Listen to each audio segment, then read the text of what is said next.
is Omolabake Bode-Mathew. I own and run Fontaine de Vie. Fontaine de Vie, like has been mentioned in the introduction, is a healthy beverage options company. It's domiciled in Lagos, and our flagship products, FDV Juice, are a range of 100% natural fresh fruit and vegetable juices.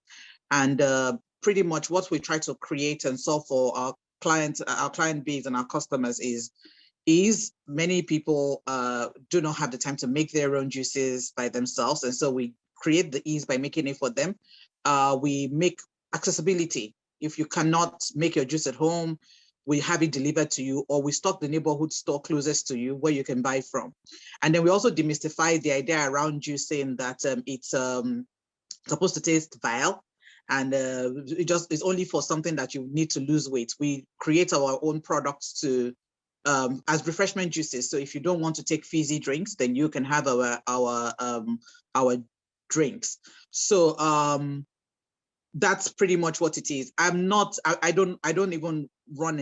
operate in the tech space. I don't have the expertise of Prof and Mr. Deoye, but I'm going to speak from my heart as an entrepreneur based on my own experiences in dealing with in navigating the business space in Nigeria.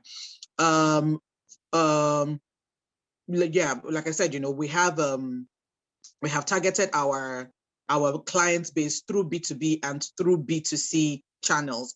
And in doing our business, we've been able to employ a lot of tech solutions. One of the challenges we faced in trying to get our products to the doorsteps of our clients at the time was dispatching the product. So at some point we collaborated with dispatch services. We've collaborated with, we've actually even owned our own dispatch service. And we have had issues from, you have all the licensing, you have everything you need to get, but somewhere along the way, there's some intergovernment, what's it called, maybe not communication with themselves, and somebody doesn't get something, and then you get stopped by one agency today, another agency is asking for something, one permit here, another permit here.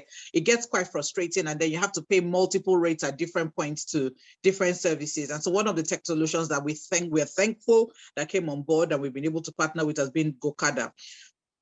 Just by the click of an app on the phone, we can easily order a bike to pick up our products to have it delivered to clients. And we even employ sometimes this service to dispatch our products to some of the supermarkets where we don't have like a cluster of supermarkets where that will warrant us having one of our bosses travel all that way to go and supply products. So we use the service of the GoCada ride to go and dispatch that. Even for our accounting, we've employed tech solutions like the Wave app, which we use for our accounting, for our invoicing. It helps us keep track of every of our books to a large extent. And so those are tech solutions we've been able to employ. That's at least minimum of two. And then speaking of even Google, the entire Google package, Google Teams, the email service, we're planning our calendar, communicating with staff, planning, sending message on the go to my team. I don't have to be in country. I don't have to be in state to be able to communicate with my staff. I can communicate to them on the go because of tech solutions that have been provided to make it easy for me as an entrepreneur to do business. Imagine if I had to do that by analog, I won't be able to communicate with over 35 member of staff, some of which we're not in the same area. There's some of our member of staff who stay miles away. Some we probably even haven't seen physically, thanks to the COVID year when they came on board into the business. But we can talk electronically. We can communicate by video calls. We can communicate through Google Teams, through Zoom meeting, like we're having here, to be able to pass messages across and give them instructions on the go. So those are a few of the tech solutions we've been able to deploy.